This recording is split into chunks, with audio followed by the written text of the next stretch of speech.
Right. Good afternoon, everybody. My name is Dr. Taylor Clem. I'm with you at IFAS Extension, Nassau County.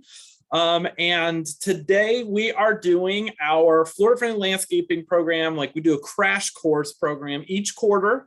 And today's program is water in the landscape. So we're going to really put a lot of emphasis on stormwater and water and irrigation and how it relates to the Florida-friendly landscaping program. So the idea is each quarter we kind of dive into a little bit more detail about the Florida-friendly landscaping program. So this is our third quarterly program, right?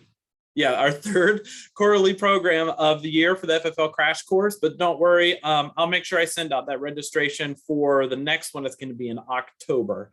But anyway, so thank you all for joining us, and feel free to put any of your questions in the chat box. I can monitor them throughout the program. So let's go ahead and get started. So what is the Florida-friendly landscaping program? I address this at every single program that we do as part of the horticulture because it's just so important. It's kind of like that overhead program for statewide, anything related to horticulture and best management practices. So by the end of the program today, we should be able to answer these three basic questions. We're more comfortable answering these three basic questions. What is the FFL program? Why is water important in my landscape? And how can I use water better in my landscape? So we'll go ahead and we'll jump on in. So talking about the Florida-friendly landscaping program, I always talk about this slide because I think it's important. So we're seeing population change throughout the state of Florida. This is from 2005, and as part of our 2060 Florida 2060 research program, we kind of learned about, what development is going to look like, what population is going to look like based off those development trends. So what we've done is we looked at the population and development trend from 2005, and then we know that, in the state of Florida by 2060, we're going to have double the population compared to this 2005. Because in fact, we're actually having about 1,000 people a day move to Florida. And here in Nassau County, we are one of the quickest, fastest growing counties in the state. Not the quickest, but the Northeast District, or this Northeast part of Florida, including like Duval, St. John's, Clay, we're some of the fastest growing counties in this area. So when we look and know what the development pattern looks like, based off of typical development pattern, and then what we're going to see based off of that 2060 population, this is what is anticipated that Florida land use trend is going to look like. So that red is all things developed, like plan unit developments, residential areas, institution, etc. Everything else that's kind of like the remaining beige colors, like agricultural land or just undeveloped land. And then the green, that darker green, is all like conservation lands. So we can see that there's going to be a big change in our population by the time we get to 2060, and we're actually on track to exceed this specific prediction. So we are anticipated to have that double population from 2005 before 2060 now, which is kind of, it's kind of like makes you go, wow, because we do see this change happening all the time within our county, within Florida. So it really makes us start to think, okay, what can we do as Floridians to really consider how do we protect what's the most important thing to us in Florida? So we always think about that population growth, those environmental concerns that can occur as part of that growth. So expected population double to 2060, that means there's going to be an increased demand for water. That means there's going to be increased pollution. So non-point source pollution, which we will definitely talk about in today's program. And then also there's going to be decreased habitat. So those natural areas that help filter pollutant runoff before it returns to the aquifer or before it actually re-enters our water bodies like streams, lakes, creeks, etc. Because anytime that pollution gets in there, that has a huge impact on our ecosystem and our water quality. But it's important for us to think, so as Floridians, we always think about why is Florida so important to us? And so many times it comes back to the beaches, the natural resources. Florida is a beautiful place to live. So it's important that we think about, okay, so we want other people to enjoy it too, but we want to make sure that we protect it into the future. So as part of that development, we do know that approximately 60% of homeowner water usage is attributed to landscape irrigation. Now, of course, if you don't have irrigation, that's wonderful, but we do have about 60% of homeowner water use in Florida is for lawn and landscape irrigation. That's a lot of water. That is a lot of water. And if we have the ability to think about how do we use our landscapes from a homeowner perspective, how do we manage those landscapes? How do we take care of them? How do we do plant selection? Because we can significantly reduce that amount of water in our landscape. And that's why we have the Florida Friendly Landscaping Program. The Florida Friendly Landscaping Program is a statewide program that essentially comes down to being more environmentally friendly. It's more responsible, it's friendly to wildlife. And a neat thing is it's more of a maintenance and management. So you can meet whatever aesthetic goals that you have for your landscape, and still you can work towards meeting those aesthetic qualities of the landscape while still being Florida friendly, which is wonderful. But because ultimately the big thing it comes back to is water conservation and water quality, and then also thinking about biodiversity and protecting habitat. In order to do that, in the Florida Friendly Landscaping Program, we have these 9 principles. The first one is right plant, right place. Then we have water efficiently, fertilize appropriately, mulch, attract wildlife, manage yard pests, recycle, reduce stormwater runoff, and protect the waterfront. Now, of course, with today's program, we're not going to dive into all 9 of these principles, but we're actually going to focus more on like those water related principles, or where we can put a lot of emphasis of water in the landscape. So today we're going to talk about these 4 principles. We're going to talk about water efficiently, mulch, reduce stormwater runoff, and protect the waterfront. So we're going to start with the 9th principle. We're going to go straight to protecting the waterfront. I always like to ask, where do you live? So go ahead and put that in the chat box. Now, I don't need your specific mailing address, but where do you live? If you were going to meet somebody on the street and like, oh, where do you live? What do you say? You can put that in the chat box.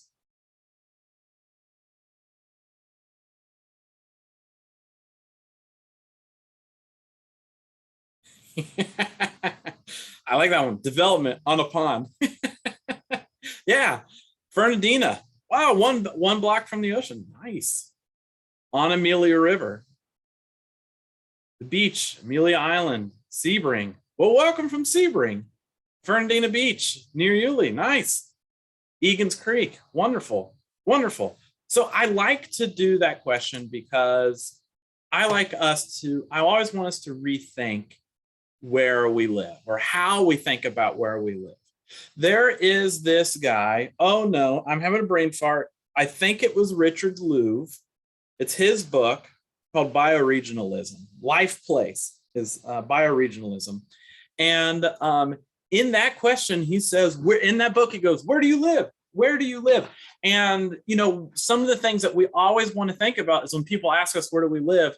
We might say something like, Fernandina Beach. I live in Yulee. I live on Amelia Island. So these boundaries that we've created, but so important when we're thinking about protecting the waterfront. When we want to say, where do you live? It's really kind of cool to start thinking like, where do I live within my environment? So maybe you live in, and I like to think about like as watersheds. So I might live in the Nassau River watershed, or I might live in Timber Creek watershed. And do you know where those watersheds are? And, essentially, I like to think about that because all of a sudden it's giving you environmental context on that place that you live, because it's so important when we're thinking about water. So that principle number 9, protect the waterfront. I always like to think about where do you live and bring up the discussion of what a waterfront, what a watershed is. But when we think about protecting the waterfront, in Florida, we have over 10,000 miles of river, 7,800 lakes. That's a lot of lakes. 1,350 miles of coastline. But you know what kind of sums it all up together? The thing that sums it all up is all of us interact with the water directly. Whether you live in a development next to a pond or on a pond, or if you're living in the 50 acres and there's no open water around, it doesn't matter. 100% of us are Floridians, and not just the Floridians, like every single person in the world directly interacts with water, whether directly or indirectly, because we live in this environment where water is all part of it. So it's important to think about is like, yes, I may live directly on a water body, but still, if you don't, the decisions that you make impact all of our natural resources, especially here in Florida, because of our aquifers, we're more susceptible to that interaction than maybe some other areas. So that's why we think about these different watersheds. So a watershed, if you're not familiar, is essentially kind of like, imagine a funnel. It's that geographic area where the elevation kind of just slowly percolates and moves water to certain areas, so to one point. And there's like different divides into different watersheds. And a really cool thing about Florida is we have some watersheds that aren't a real typical traditional watershed. It is more of a spring shed. So it is this geographic boundary, very similar to a watershed, but rather than it funneling all of its water like a superficial water to certain points, that whole area just purely water just infiltrates. It's a spring shed. So it goes straight through the ground, infiltrates and enters our groundwater or aquifer. So it's kind of really neat that we have those kind of too. But it's important to know that, you know, whatever I do in my landscape, things flow downhill, and if I misuse water, or if I unintentionally pollute or lose some nutrients that might be considered pollutants, that I have that direct impact. So when we think about these different concerns of water, especially from like development and that growth, you know, like there are some big impacts, like why water is so important. So from the environmental perspective, obviously stormwater runoff. So when we have big rain events, there's a lot of extra water that's created, which can lead to flooding as a result of us putting in hard surfaces. But we also have habitat loss. So that habitat loss can be associated with, you know, through development important having a plant selection. Maybe we don't have a very diverse plant selection. We're losing habitat for important species within our environment. So even if it's like birds, butterflies, and other pollinators, you know, any kind of wildlife that we have, we're losing habitat. And that has an impact because then that habitat, which also provides refuge for wildlife, can also, it's losing its ability, or that natural ability that we have to help filter and clean water before it enters back into the system. It's like our aquifers and superficial water bodies. And then it all ultimately leads to water quality impacts. So, you know, these are these big environmental concerns that we have with water, but it's also, we have economic concerns as well. Clean water, healthy water isn't just something that's for the environment. We need it for agriculture. We need it for tourism. We need it for hunting. You know, clean water is a major part of all things. And I mean, we all like to eat food. So we're thinking about Florida agriculture, or just agriculture in general. It's important to have that clean water. It's important to think about how much it costs. So the dirtier the water is, the more polluted the water is, the harder it is to clean, and that increases that cost of cleaning some of that water. So like, imagine if we're thinking about the Florida that we love and we know, you know, number one industry, one of the biggest industries in the state is tourism, right? And when we think of tourism, you might think, you know, like Disney, Universal Studios, you know, like a lot of that, which is true. That's a big component of our tourism industry. But another major part of our tourism industry is fishing, you know, and if we have a huge impact on our tourism industry, that hurts Florida significantly and economically. So it's important that having these healthy systems is important for Florida's future as well, both, you know, environmentally, but also economically. You know, and then there's always the big concerns of public health. You know, with declining water quality, there are big concerns because some of these bad algal blooms that can be associated with non-point source pollution, like blue-green algae, they can essentially make people very, very sick, and in some cases can kill them. So that's a huge public health issue, you know, not only just for ourselves, but the impacts that has on wildlife within those water bodies as well. So there's huge concerns for public health. So that's why we think about these different strategies that we can help protect the shoreline or protect the water body, whether you're living directly on the water or indirectly. We can always think about that shoreline protection. So if you live directly on the water body, as part of the Florida Friendly Landscaping Program, we actually say have a 10-foot no to low maintenance area around all water bodies. So it's like a 10-foot buffer. It's like the same thing that a lot of our agricultural producers do. So ag producers, you know, if you look at these big farms, you'll see a lot of these riparian corridors that cut through farms, that they have trees and shrubs all lining the water. And the reason is those are there to help buffer any type of runoff. And then you actually, if you go back and you look at the data and the best management practices of like, so in the Gulf of Mexico, you know, we have that eutrophication zone where there's been a lot of fish kills, and a lot of it has to do with pollution.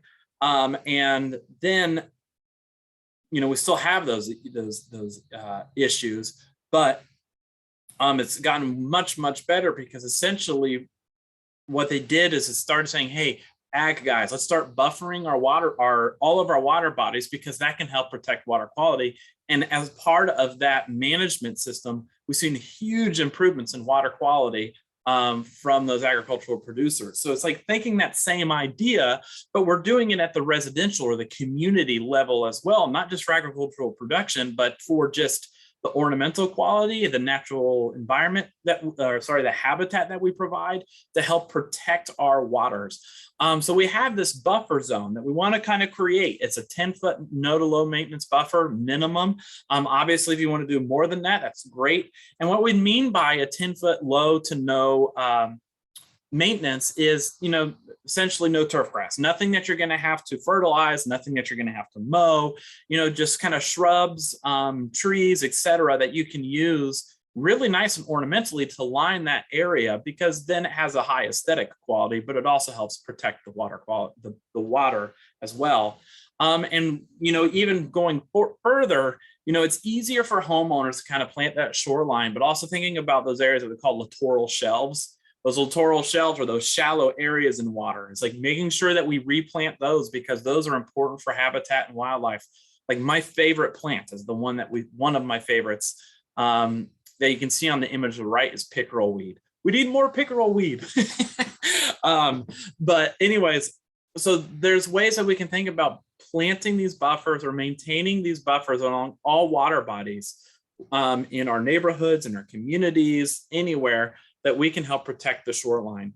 And then we can also think about stormwater management. So how are we using stormwater? Because rather than all the water coming off of our roofs, down our gutters, out into the roadways, or across our yards, out into the roadways where it could potentially carry pollutants, is there better and easier ways that we can use our stormwater on our properties that can help reduce that unintentional, like, excessive water as part of development and impermeable surfaces?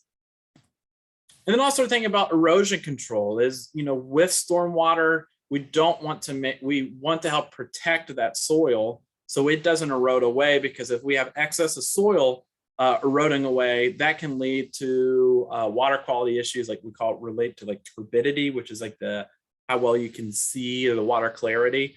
But then that can have an impact on those riparian habitats because of that water quality decline, and also to prevent what we call channelization. But anyway, so protecting that shoreline also allows for erosion control.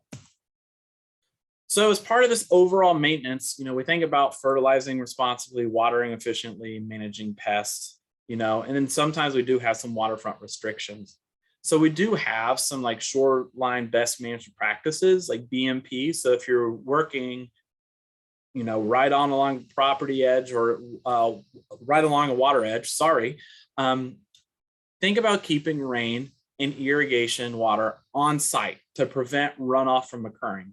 So these are really great ways, you know, and this is a great strategy for just anybody in general. So trying to reuse and capture and use that water on site rather than it just leaving. Use porous surfaces for walkways, patios, and driveways. So any of the areas that we can easily allow for, like if you have dry pavers or pavers that allows that water kind of perk through a little bit, that can help reduce that stormwater runoff. and allow that water to infiltrate into the soil. And then we also have these ways of using like berms and swales and terracing to help with control of water. That is a pretty more significant endeavor from a homeowner's perspective, but then also making sure that we can redirect downspouts. So any spouts that we have on our gutters, try to redirect them so they're making sure they're going into our lawns and our landscapes. And some of them times I hate seeing when downspouts are redirected onto a sidewalk or onto a driveway, so it just goes out in the road. That's bad. So these are the basic things. So if you actually wanted to have your yard recognized as a Florida-friendly landscape, one of the things that you can do is, or one of the requirements is making sure that any downspouts are directed into the bed or the lawn and not onto a roadway or driveway or something that's impervious.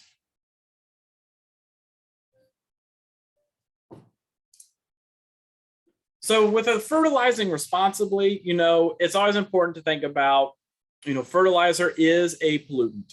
It can be a pollutant because of the nitrogen and the phosphorus, as well as some of our other pesticides that we can use. They could be pollutants as well. So fertilizing responsibly, always make sure you obtain a soil test before any type of fertilization or before you do any type of fertilizing, because you only want to put down what is necessary. So like in Florida, we want to make sure that we're only putting down, we put down our nitrogen at a recommended rates, no more than that. And then, or at least phosphorus, you never apply any phosphorus unless you have a soil test that says you're deficient, because nitrogen and phosphorus are two big pollutants in our two big pollutants that people apply as part of their fertilizers.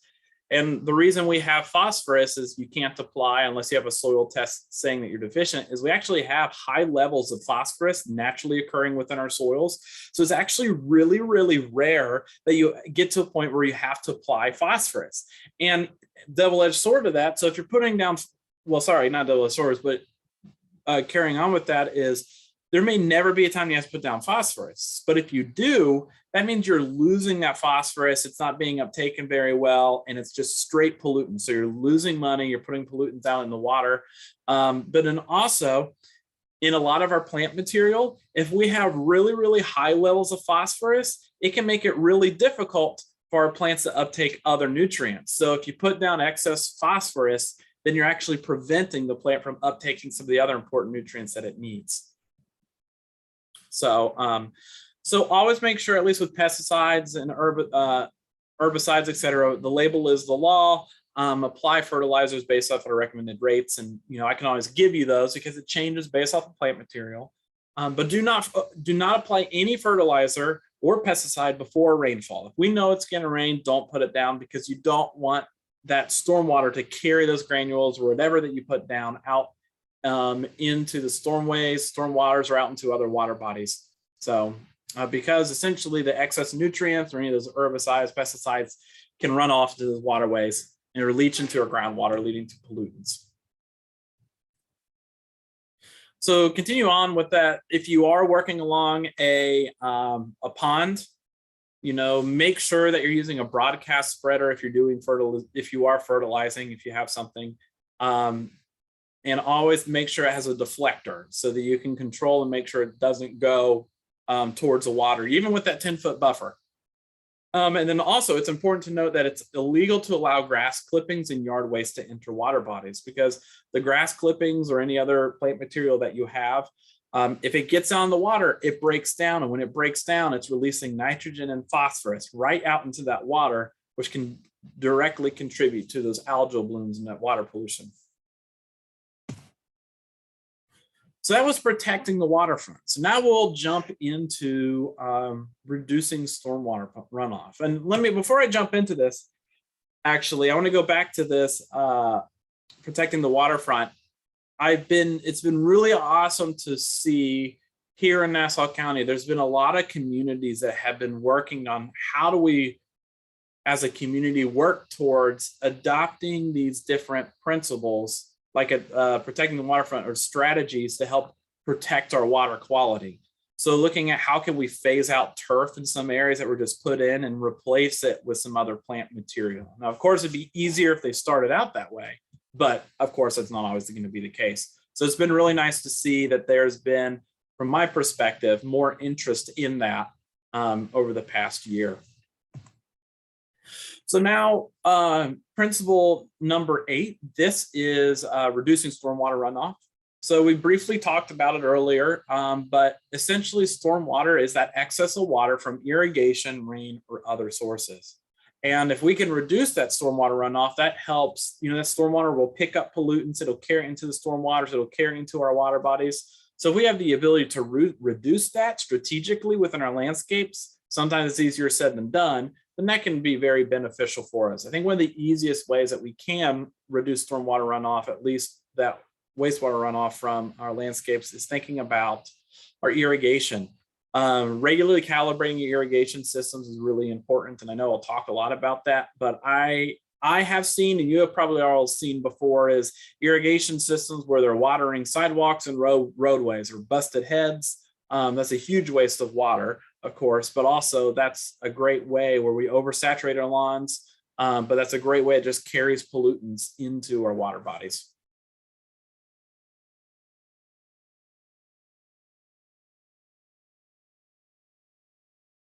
So that's a good question. I will talk about that. Yes, Carl. So there are different types of pollution that we can have as a result of our stormwater. So these types of pollution are point source pollution and non-point source pollution. Now, point source pollution is controlled and regulated really, really well as part of the Clean Water Act. And the reason it is well regulated is because it can be point source. So we have a point that's defined.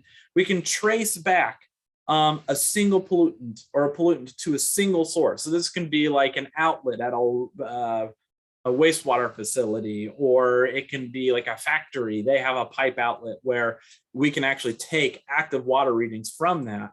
So those are monitored very closely because it's very defined on where that source is coming from. The hardest one to monitor and control is non-point source pollution. And that's the big one because it's originating from multiple locations or areas. So you can have pollutants coming from all over the place, and it's really hard to pinpoint its actual source. And a lot of these non-point source pollutions are coming from like the nitrogen and phosphorus fertilizers. It's coming from, it can come from septic tanks. It could come from agricultural production. It comes from pretty much, it comes from all over the place. But it's really hard to kind of pinpoint exactly those sources, especially within residential and urban areas. So that's why, when we think about pollution, there's these two types, and the non-point source pollution is the biggest one, and it is the hardest one to control and regulate because of it's hard to pinpoint its source, unlike point source pollution. And anything that we're pretty much doing is contributing to non-point source pollution. So when we talk about non-point source pollution, it's just the polluted runoff. So that non-point source is among the top water quality issues in Florida.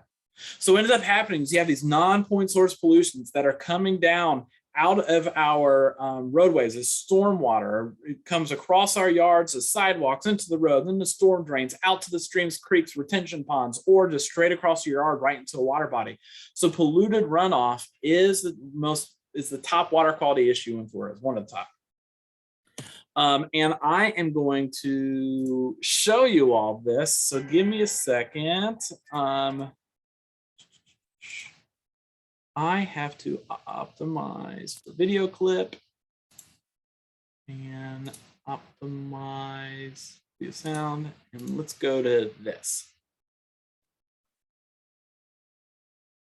I have to do another screen share here in a second. So one moment.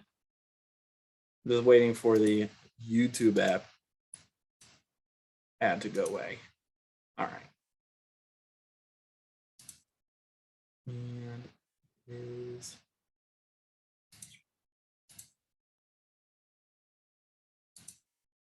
all right.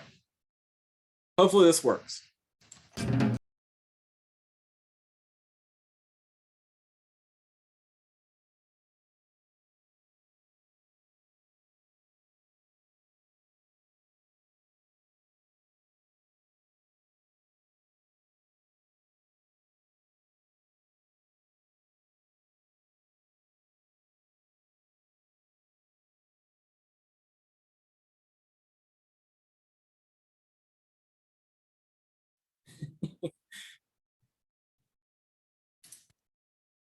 All right. Did you all could see that, correct? That came through. Whoops. The city of Tallahassee is proud. There we go. So were you all able to see that and view that?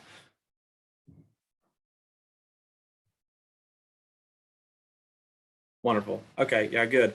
So that's kind of like a really cool demonstration to show what non-point source pollution is. It like maybe a little bit, you know, that might come off our property, but if you think about everything else around us, it all adds up. It's this big cumulative effect.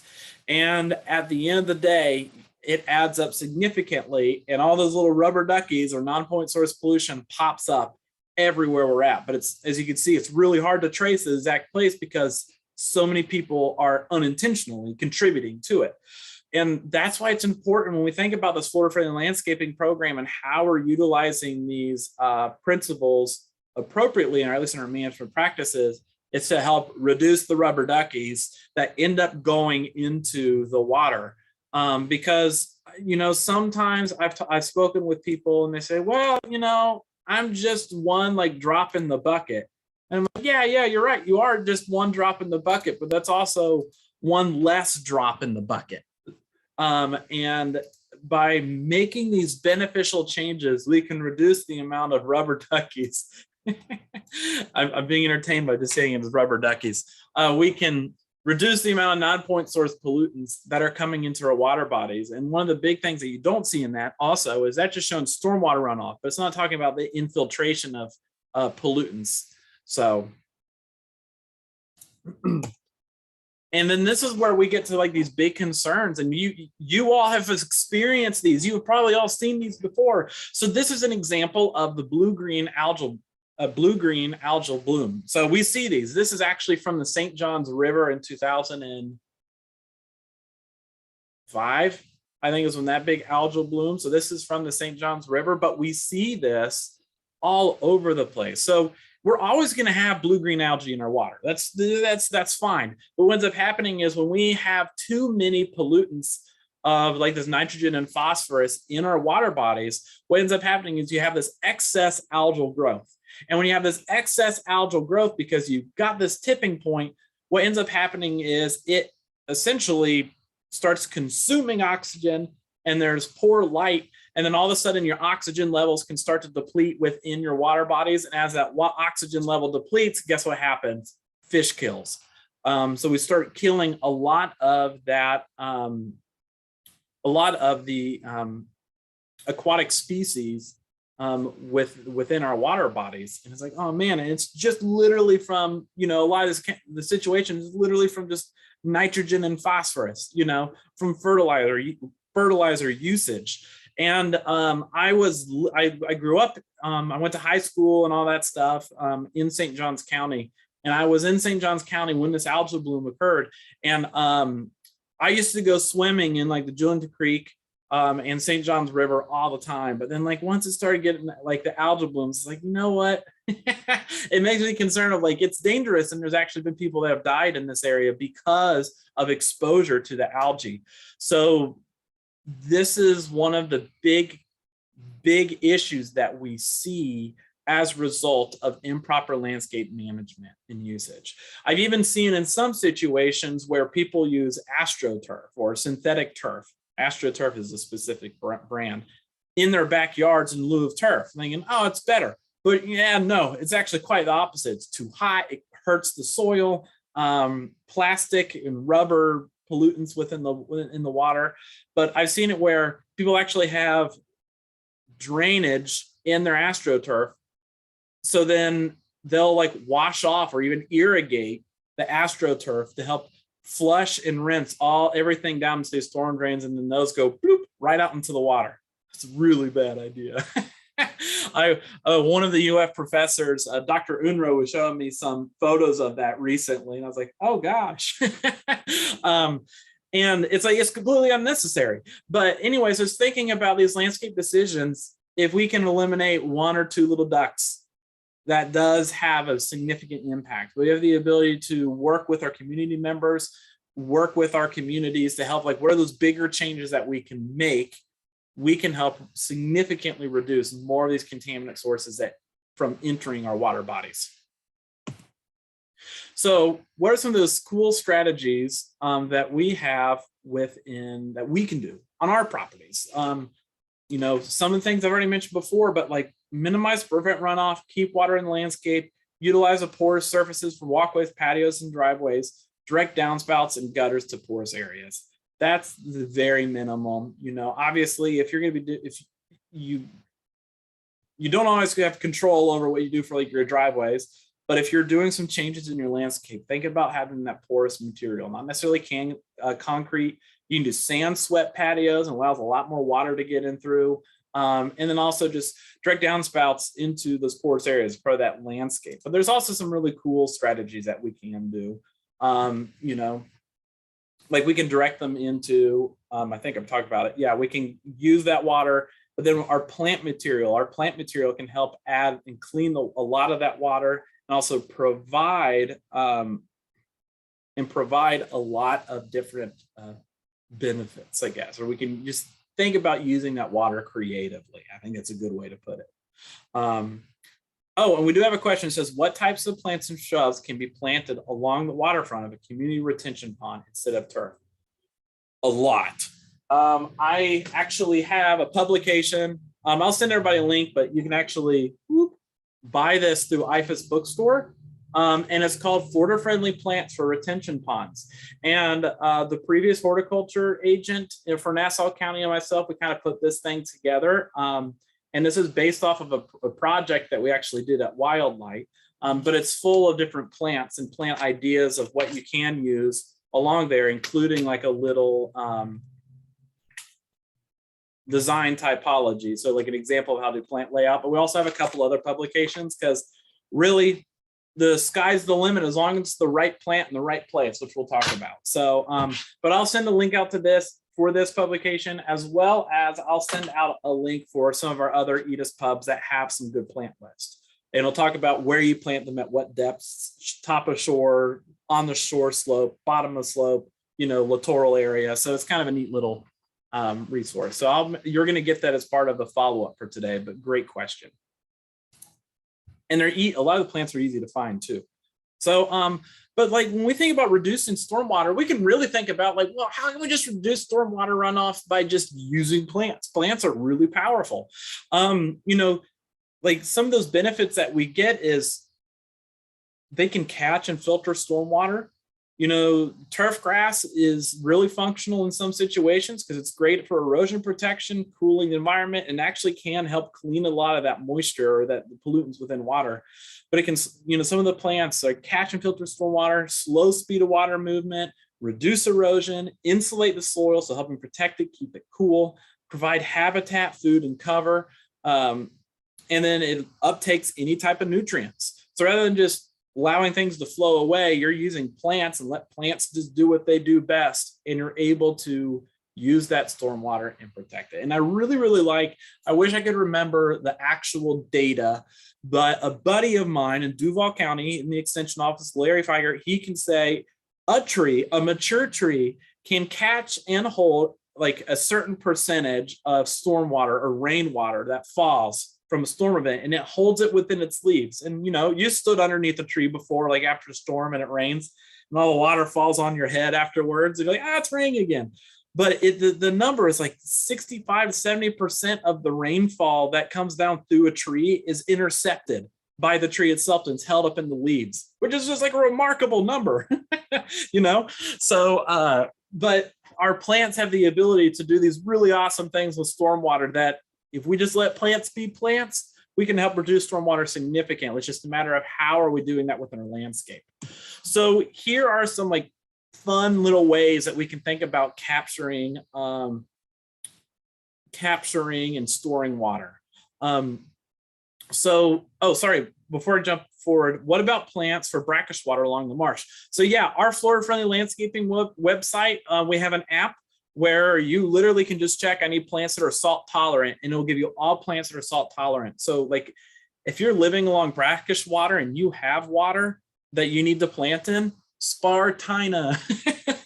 one of our native, I mean, I think half of Egan's Creek is Spartina. There's a lot more that you can pick, but there's a significant amount of plants. So it's just a matter of when we do plant selection, right plant, right place, making sure that we're doing plants that will grow in that environment. And again, I'll make sure that we loop back to that. But great question. So in our landscape, we can actually, what if we just capture water? Boop. What if we have the ability to put down a rain barrel or a cistern out in our landscape and just hold on to that water for us until a later date? You know what I mean? That'd be really cool. These are wonderful. I wish every home had one. Like a rain barrel is awesome. It's good for a little gardening thing, but I want people to have cisterns. I wish every home had a cistern. I love this one on the right because it's kind of like showcasing. It's like, hey, look at this. We're doing awesome things. I'm catching all of this stormwater that's coming off of this roof. I'm going to store it here so then I can use it later. And I'll show you some numbers I think I have later, but a cistern is such a powerful tool. So these are ways that we can capture water. We can also think about ways that we can convey. So capture and convey, and we can use like different types of bioswales, dry creek beds to kind of move things around. But the idea is if you have space, allow water to move through the landscape slowly, not quick, slow it down, let it ebb and flow. And you put plants in there, it allows them to suck it up. It allows it to infiltrate into the water, to infiltrate in the soil a little bit, but just again, letting the plants kind of help clean that water and reducing where it's like running off and leaving the property. So rain gardens are another common strategy where, we allow things to infiltrate. So we can move water, potentially through these bioswales to these different types of rain gardens where it's just these lower depressions. And a really nice thing about Florida soil, depending on where you're at in Nassau County, this water is gone quick. So you have that water come to these little depressed areas, and the water just hangs out a little bit and just, it kind of infiltrates in the soil. The plants gobble up a lot of the water and the nutrients. And a really nice thing is typically because of our soil type, this water doesn't sit around too long. So the concerns like mosquito breeding is very, very minimal. But also if you're creating a habitat, you're also reducing that potential. So when we're thinking about using stormwater for like irrigation, so say you capture all your stuff in all your stormwater from a roof into a cistern. I mean, there's just tremendous the amount of water that you can capture in a cistern. Does anybody have a rain barrel? And think about this. If you have a rain barrel, how quickly does that sucker fill up during a rainstorm? Those you can put in that chat box. If they're hooked up to a downspout, oh man, you probably have, most rain barrels are about 55-gallon drums. So if you hook one of those up to your downspout, that sucker, just very quickly, like minutes. Is it like minutes to you, or like a couple minutes during a heavy storm that's just like, it's overflowing, it's going everywhere? Not necessarily everywhere, but just it goes to that overflow and then leaves out the rest of the storm system. So that's why I like cisterns, because it just holds so much more water. Florida on average, we get 54 inches of rain a year. So say you have a 1,500 square foot roof, which isn't uncommon. Oh, look at that. 6 barrels fill in 15 minutes or less. That's ridiculous. That's a lot of water, but it's, so if we have a 1,500 square foot home or roof area, and you can capture all of that water, and we look at that 54 inches of rain on average in Florida a year, that is 50,000 gallons of potential water that you can use in your landscape.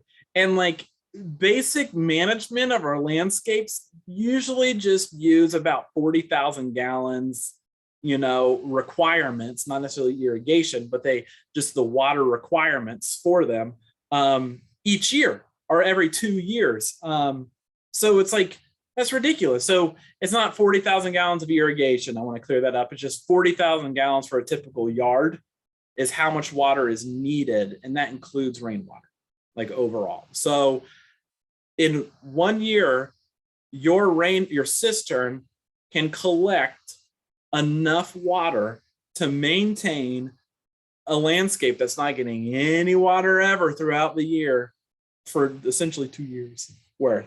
2 years worth of water, which is ridiculous, and you can easily put a pump on these things and run your entire irrigation system off of a cistern. And yet this water is free. So you're not having to pay, extra water for your landscape because we've had a lot of rain recently. I haven't irrigated my landscape in almost a month and a half, I think. And everything's still looking fine. But still, if I had a cistern, I just flip a switch and whoop, I can run the water off of my cistern. So all of a sudden I'm using that stormwater wisely in my landscape. Don't use it for your vegetable gardens, but I'm using that for within that landscape. So it's just letting that water be a free source, and rather than creating it as stormwater that leaves the property, I'm holding it on the property until I can use it at another date. A goal of mine is one day make it a standard where cisterns are part of all of our homes, and then those cistern storage counts towards credits for stormwater requirements for building and development. So X% of pervious surfaces require X% cubic foot storage for water. So if we can count cisterns towards that, that'll allow for us to clear less land, or allow us to better calculate and control our stormwater. That's a goal of mine one day. So now let's talk a little bit about water efficiently. So we talked about protecting the waterfront. So that is the 10-foot no to low maintenance around our water bodies. Wonderful. Allows us to work less. I'm all about that. The eighth principle was reducing stormwater runoff. So that is essentially just can we just capture, convey, and store that water, or let it infiltrate and use that in our landscapes rather than keeping it from going out into stormwater. And then with this second principle, water efficiently, is really thinking about using less water, or how do we significantly reduce the amount of water in our landscapes. And the great thing is having that cistern is one way that we can help collect water and reuse rather than using a municipal source, whether it be treated or if it is reclaimed, or just the other treated water, because we kind of look at it as water is water is water. So if we're using it effectively, that's better. So anyway, so watering efficiently. So we can really think about what are the strategies and ways that we can reduce water consumption for our landscapes, especially since we're talking about that 60% of water of our residential bills is attributed to landscape irrigation. So there are some importance of irrigation. It is. I think of it as a tool. Think of irrigation as a tool. Don't necessarily vilify irrigation because it exists. It's more of a behavior problem than it is an irrigation problem that we usually see with excessive water usage. So irrigation is a great tool. It helps fill plant needs when rain is not sufficient. I need to update that. So it helps fill plant needs when rain is insufficient. So if we're not getting enough rain, we have severe drought times, irrigation can help us because it's better to water those plants and keep them alive than having all that plant material die from drought stress. Now, of course, if you select drought tolerant plants, then all of a sudden you're extending that life and that drought period of those plants, which is great. So it can help protect water quality because of that irrigation help make sure we're maintaining a healthy stand if you're irrigating properly. So that it helps we can be more strategic with water conservation, because again, if we have an irrigation system, it allows us to make sure that we can provide water most efficient way possible, which isn't always done. And it can help with disease and pest management, of course, as long as you don't over irrigate. But also, you can actually have some economic savings by using proper irrigation practices. Significant economic savings by adopting proper irrigation practices. So when we think about irrigation, I want you to think. So a few years ago, I participated in some research and we compared what we call a traditional Florida landscape. So we're following all of our basic best management practices for a landscape. It was 75% turf, 25% ornamental plants, and we use pop-up irrigation for everything, or rotary irrigation for everything. And the size that we did was based off of like the plantable area for a 1/4 acre lot. So it's a really real scenario that we see across the state. So we had everything on a timer, a rain sensor, because that is required by law. And we tracked water usage. We tracked water usage for like almost 2 complete years. And the average plots for that traditional floor landscape was 172,089 gallons. That is a lot of water. That is a lot of water.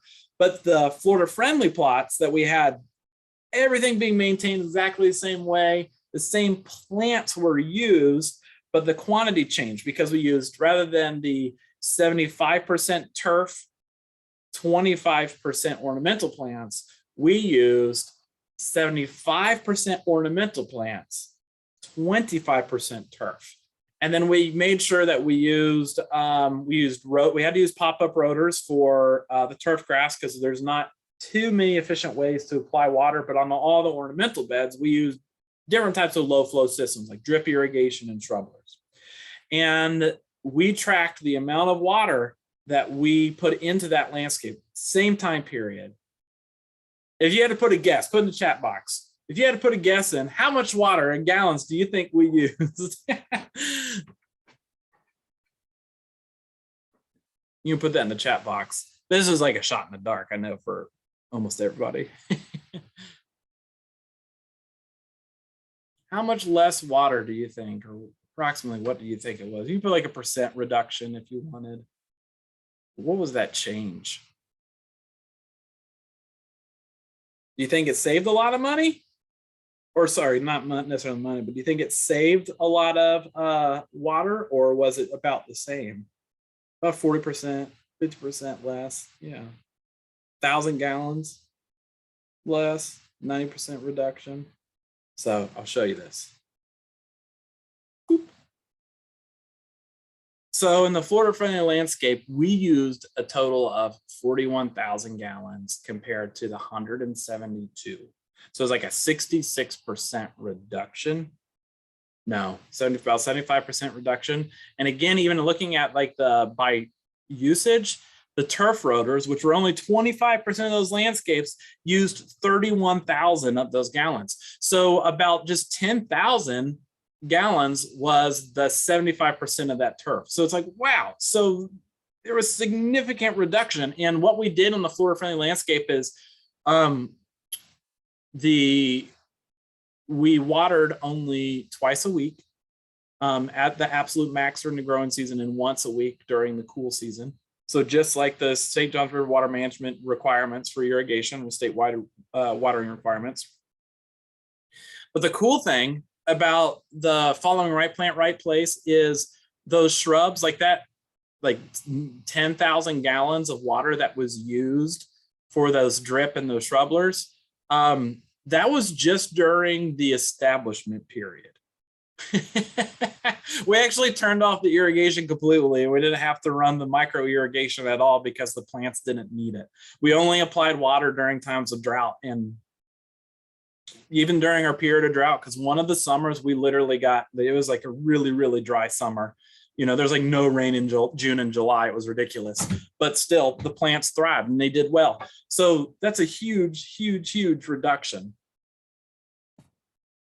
Because some of the big things that we have that we have like concerns with our irrigation is like, I always like to say, it's like we overlove our landscapes, because if we're ever seeing some concerns in our landscapes, usually it's related to improper watering or you're over watering. Because usually if you see a plant being stressed, your first inclination is like, I want to water it, I want to fertilize it. But in fact, that actually makes things worse and is actually probably creating the problem in the first place. So with overwatering, we have increased disease issues, root rot and stunting, weak turf stands or plant stands, increased weeds. You're going to have pests come in. You're going to have every sort of issue happen in your landscape because of just watering too much. So during the middle of our growing season, like the heat, the hot time of year right now, the most you should be irrigating is twice a week. And I still talk to people and they make adjustments. The minute I tell them, they reduce, which is really, really great. But reduce that irrigation to at most twice a week. And still, even at that, that is going to be a little bit too much because, you know, like I was mentioning, some people will be watering. I've talked to some people even this month that they're watering 4 times a week, and they're not even establishing plants. Their plants have already been in the landscape for a while. They're shrubs, they're turf grass 4 times a week, and they're having fungus come in and pest problems. I'm like, well, you know, if we just cut back to just twice a week, let's see how it improves. And it's really, really nice. And if you get a little bit ambitious, cut it back to just once a week. See how it does. See if it improves. But if you want to do what we really recommend, just turn your system completely off. So just turn your system completely off and only irrigate during periods of drought or if your plants are showing signs of stress. And our ornamental beds, they can go a long time without getting touched with any water. The biggest issue that we see in our landscapes is the turf grass, is it shows signs of drought stress in the middle of the summer, somewhere between 5 and 10 days. But if we're getting regular water like we typically get in the summer, then it's not a big issue at all. You're getting more than enough water during that period. So, you know, when we do that irrigation is going to be key. Like I mentioned, the twice a week. So this is kind of like the general schedule. So during the growing season, the summer, you're only doing twice a week, once or twice a week. In the cooler time of year, you're only doing it once a week. And the reason that they have it like odd number of houses, even number of houses, and non-residential commercial is to reduce strain on the infrastructure. Because you can actually know if, like, say if you're irrigating in your landscape and you're like the first house that turns on and you're standing outside watching it, you know, at 4 a.m. And then all of a sudden, like, bam, your neighbors turns on, boom, bam, the other neighbors turn on. You'll actually see your water like fluctuate a little bit because, you know, the more usage on it, you're losing less flow. And actually that can impact how well your irrigation system runs if everybody's running it. So that's why they break it up in that recommendation. And then also it is saying that irrigate only on days, but not between 10 a.m. and 4 p.m. The reason between 10 a.m. and 4 p.m. is because of we lose a lot of moisture from the heat of the day through evaporation.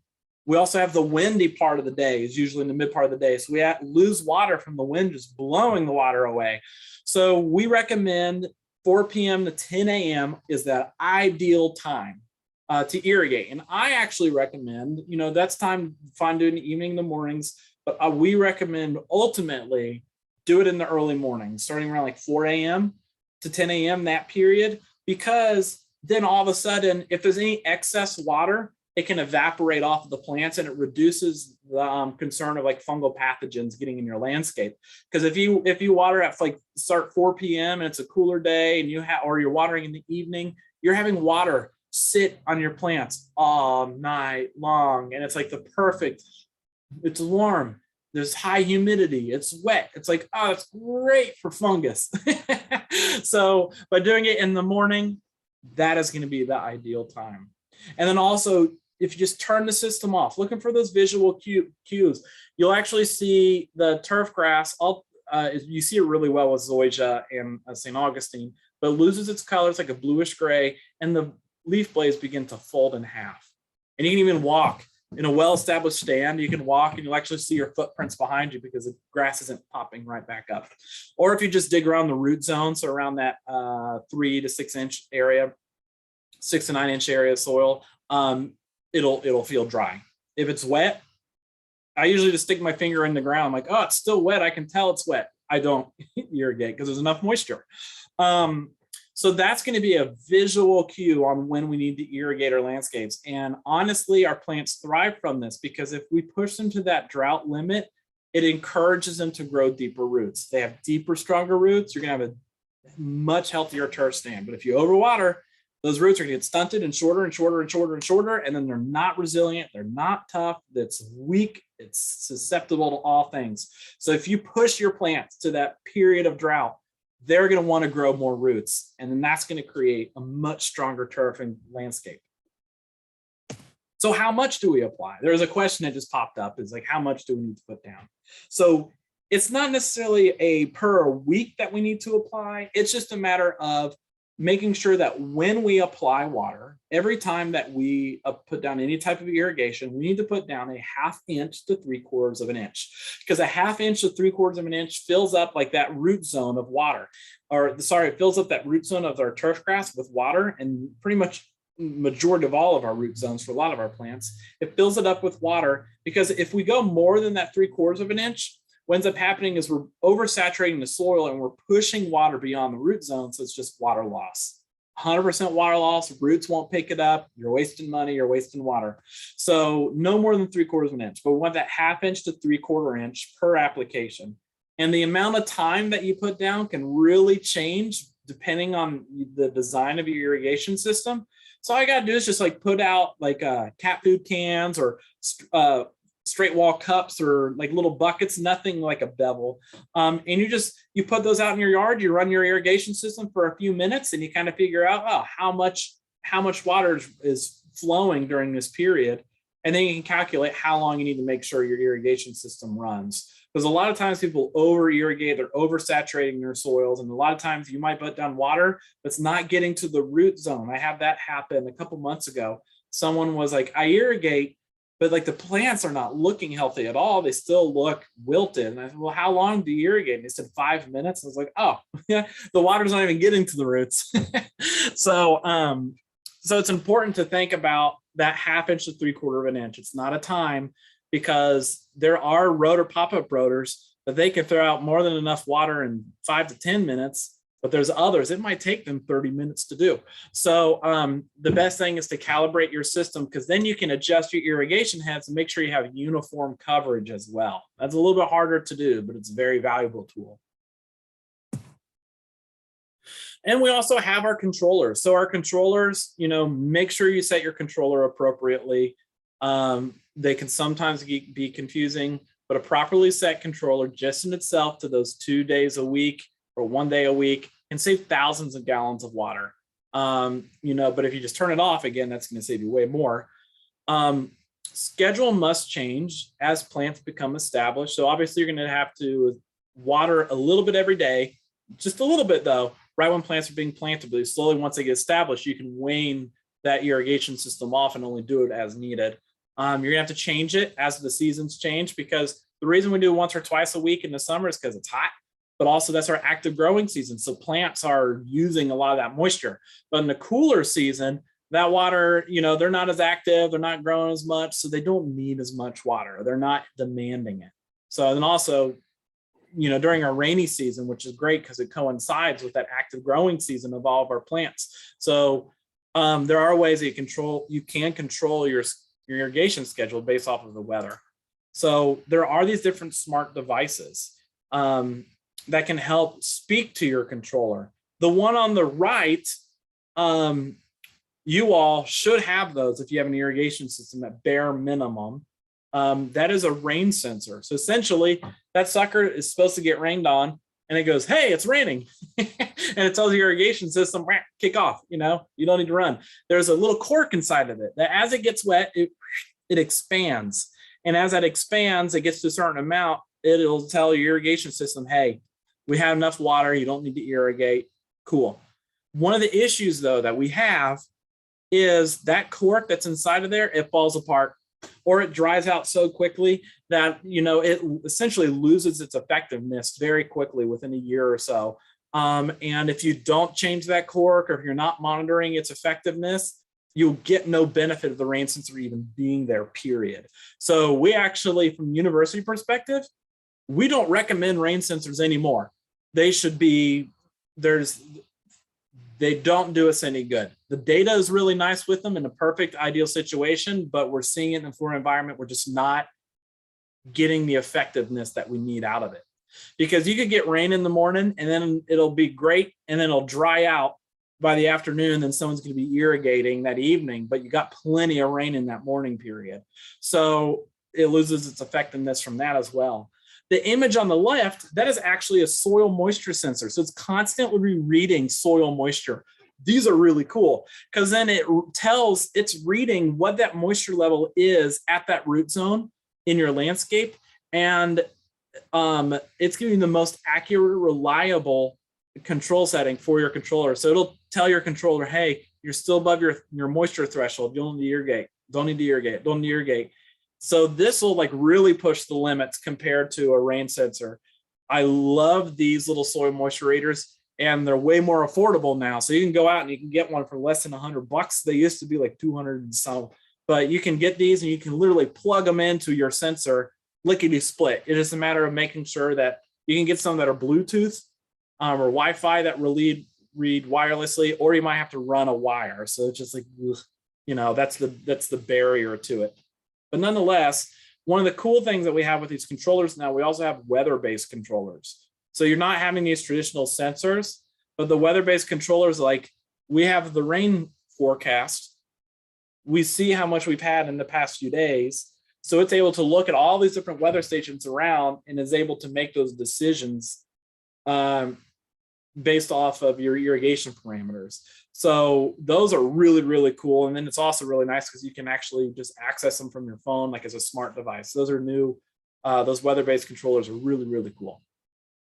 And they can they work just as well as a soil moisture sensor, even better in some situations. So, but the rain sensor, that's the big one that I don't necessarily trust as much anymore. But anyways, so the next principle is mulch. So mulch is kind of a weird one. It's like, well, it's mulch, you know, it looks nice in the landscape, but mulch is very valuable because it can protect and enhance the soil. But essentially what it also does is it helps control soil temperature. So it allows you're losing less water from evaporation. So it keeps that water in the landscape a little bit longer on that root zone. So it's really, really nice for the plants. But mulch is essentially any material that's applied to the soil surface to protect or improve that covered area. And those benefits, like I mentioned, it helps protect plants from mechanical damage because like you're just having a clear buffer around some plants. So like a string trimmer and a lawnmower wreak havoc on trees and landscapes.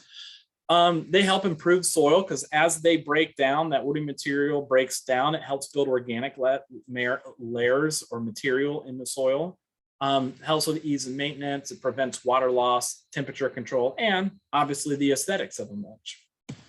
So selecting mulch, when you're doing proper mulch selection, you're thinking about aesthetics, longevity and durability, sources, availability, price, decomposition rates, changes in soil chemistry, susceptibility to termites. So these are like all these little things that you can think about.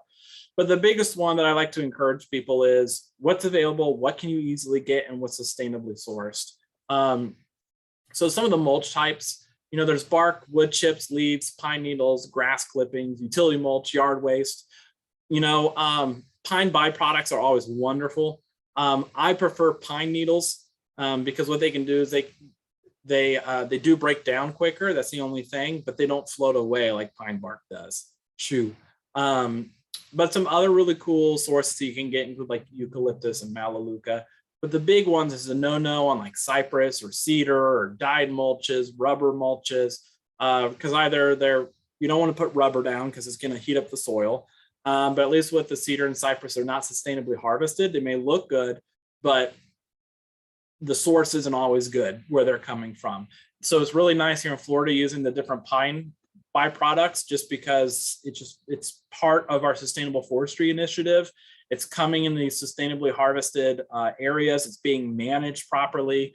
So you're getting as a byproduct of a sustainable program. So when we think about, oh yeah, it controls weeds. That's not on the list. It helps suppress weeds. That's a huge benefit of mulch. So it's really important to think about the mulch layer should be 2 to 3 inches after settling, and try to keep it about 1 to 2 inches away from the base of shrubs and trees. You just don't want to have that direct contact of mulch right against the bark because that can lead to too much moisture being held and it can break down the plant. Excuse me. It can break down the plant. But the mulch is a great way to help with that soil moisture retention and using that water efficiently within your landscape. So we did run through these principles really quick. This water efficiently, mulch, reduce stormwater runoff, and runoff and protect the waterfront. So these principles are the key 4 principles that I think about with that, like how do we water efficiently? How do we think about water in our landscaping, using water, because we're all connected to water and there's different ways and different strategies that we can use as part of that proper plant selection. And I wanted to make sure that I did wrap around to that right plant, right place, because I want to show you all a really cool resource. And I'm going to share you all this link because if we know the environmental conditions that we're planting and we select plants that we know are going to grow well in our environment that we're planting, then they're going to naturally thrive. If we take plants and put them in a condition that they do not do well in, then they're not going to do well. They're going to be riddled with disease. They're going to end up failing in the landscape and they require more inputs and effort. I like to be a lazy gardener. So my goal is to let's put plants in the landscape that do well and grow in those locations. So then I don't have to worry about them. And I don't, I like to say, enjoy your landscape more and work less. So I want to show you that really cool right plant, right place source that we have with the Flora Friendly Landscaping Program. And so we did cover the essential questions. Was the Flora Friendly Landscaping Program? Why is water important in my landscape? And how can I use water better in my landscape? So here's my contact information. I'll bring this back up, but I want to jump into that app really quick. So this is an app that you can actually get, download it directly to your phone, your smart device, or you can just locate it through the web browser. So this website is, where is it? All right. So this is on our Flora Friendly Landscaping webpage. And again, I'll send you this link, but I really, really like it because we have the Ffl Plant Guide. And this is the most up-to-date. This changes as we get more information and we add to it a lot. So you can just click on browser for this situation. I'll show it as an example. So I'll just show all plants, and there's this little filter down here. It's really nice. So you can go on here and you can fiddle with it yourself a little bit to kind of figure out what plants could do best in your landscape. So I like this filter. So you can say, oh, I'm looking for a small shrub. I'll say large shrub. We'll just throw it in there just for funsies. You can actually, if you want specific plant shapes, you can request that. But then sunlight, I want a plant that does well. Let's say full shade or part shade. And then our hardiness zone, so the climate zone that we can live in. So in Nassau County, we're 8B, 9A. You can select if it's wildlife friendly or if it attracts different types of wildlife. Salt tolerance. We had someone mention salt tolerance. So we're going to say something that has medium to high salt tolerance, especially if you're living along Egan's Creek or the marsh, etc. Flower colors, and then Florida native plants. So if you want to do native specific, you can. So you just hit filter, it's boop, see what it gives. All right, these are all plants that will thrive in that condition. So bambusa, so the bambusa species, you have to be very careful on what kind of bamboo. It has to be clumping bamboo only. But pineapple guava, that's a great plant. Leather fern, aloes, barberry, bottle brush, orange jessamine. So this is giving you a bunch of plants that will fit those conditions that you selected, which is super, super awesome. So there's a chase tree, Shirley. But here's a wild coffee. Oh, I love wild coffee, but this is such a great plant. And you can click on the plant and you can actually look at its hardiness zone. It's native to Florida.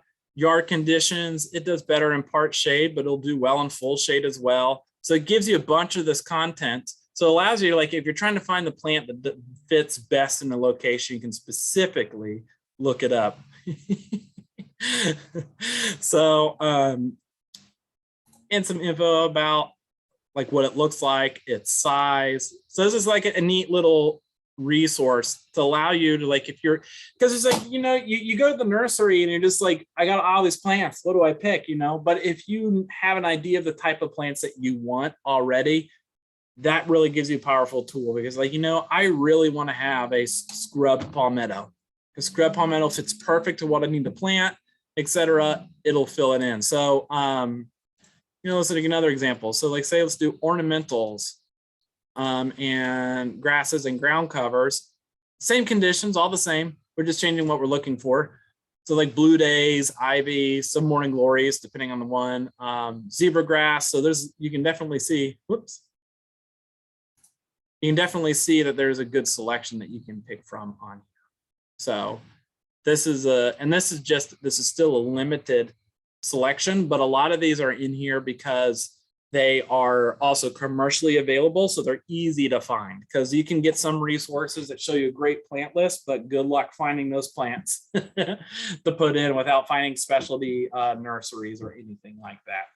So that's the right plant, right place. And if you start with right plant, right place, and you put in plants that are just going to thrive naturally, you're immediately going to reduce the amount of inputs that you need in your landscape. And it's just a significantly more powerful tool for you when you are managing your yard. So let me go back to from this side.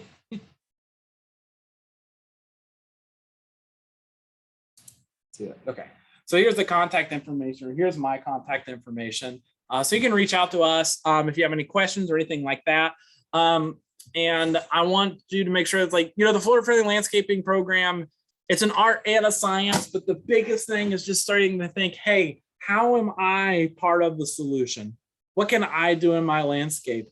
I don't imagine doing everything at the same time, because it's really hard to just go out and rip out your landscape and change. It's like, next time I go to the store, how do I think about this? How do I think about it when I'm trying to make these decisions? Is it as easy as going outside and changing your irrigation timer to make big changes? Great, do it. Watch those benefits happen. And then also, like at least if it's irrigation reduction, you'll see it on your bill. But it's a great way to kind of think, be actively thinking about what we can do in our landscape to share this information with not only our friends and family, but our neighbors and our community. And if anything, if you can't say, we should really benefit from the FFL guy, call the extension office, reach out to me. If you know a master gardener, find a master gardener, say, hey, connect me to those resources. We want to help you out. We want to make sure that everybody in the community can be successful with this and help achieve their landscape goals. So thank you all. And is there any questions anybody has? We whirlwind these crash courses.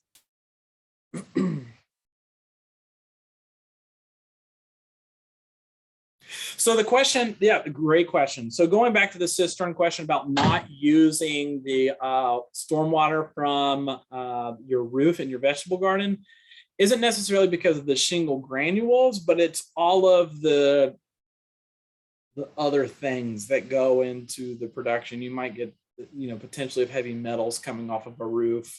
Many of those finishes that they use on some of the metal roofs could end up in the plants and absorb it. And you just want to avoid that. Same reason you shouldn't be using reclaimed water on a vegetable garden.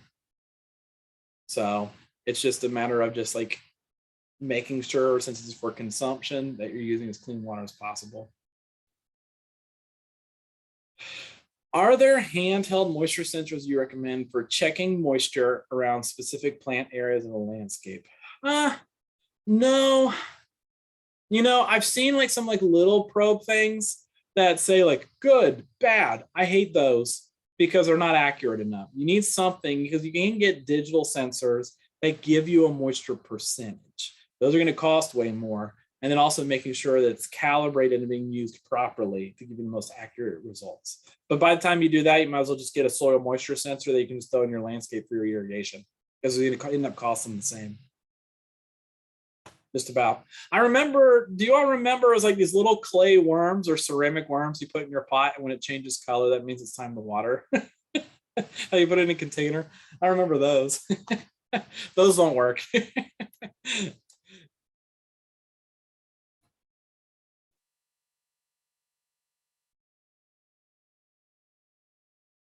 Are there any communities that you can share that have adopted FFL ideas instead of turf around their common pond areas?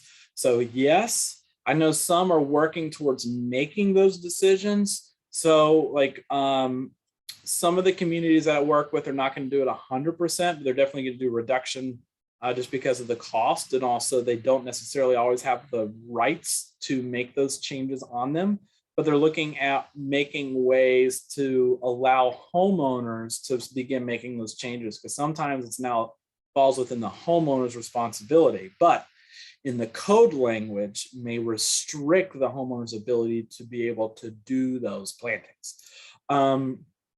So some of those communities that I have spoken with and have worked with a little bit, they're looking at trying to make some of those changes. One is Timber Creek. That is one. One is, but that was about a year ago that we've met and talked about it. It is, oh, I always get them mixed up. Amelia Park. Which one is on Amelia Island? Oh gosh. Which one? Amelia Park. I think it's Amelia Park. I think Amelia Walk is off Amelia Concourse. Yeah, Amelia Park. So, but anyways, the one that's on the island, Amelia Park. They are doing some changes, and they got like a really cool landscapes where they've done a lot of, it's not necessarily recognized as a flora-friendly community. We don't have those quite yet, but we do have communities that make big strides toward doing FFL, and they have a pretty cool typology that lines up pretty well with the FFL program. So some of the other projects that I have been working on, one is as a result of working with Extension is Wildlight. Now they made a lot of those decisions themselves, so they've been a huge partner in trying to think of ways to do those alternative plantings around some water bodies. So those are some, just the hard thing is that takes a lot of change, and typically that's going to require restriction updates. So codes, covenants, restriction updates within those landscape codes, within those communities, those covenants and restrictions, to allow homeowners to do that, because some generic languages for HOAs just don't allow it. And then the community's like, oh, okay, how can we rewrite these? How can we update these? And usually just the big thing is just allowing the landscape community to kind of say, yeah, we're open to these changes. So then it allows them, it's not restricted, but they're aware that this is a huge need of ours. So therefore they're open to allow homeowners to submit those changes through the review boards. One of the other issues that we do run in sometimes is like some big communities, the homeowners may want to end up adopting the codes and covenants, the restrictions and everything to allow for homeowners to plant along the waters, but they share it along a golf course, which then is managed completely separate.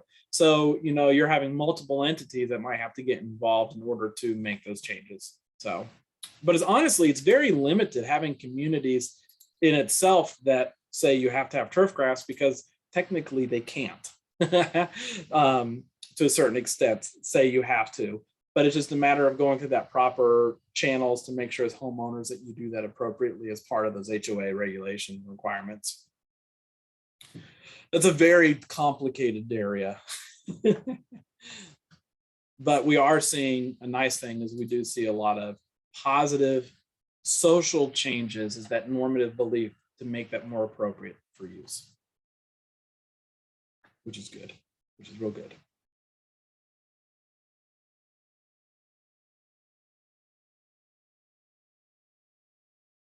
All right, are there any other questions?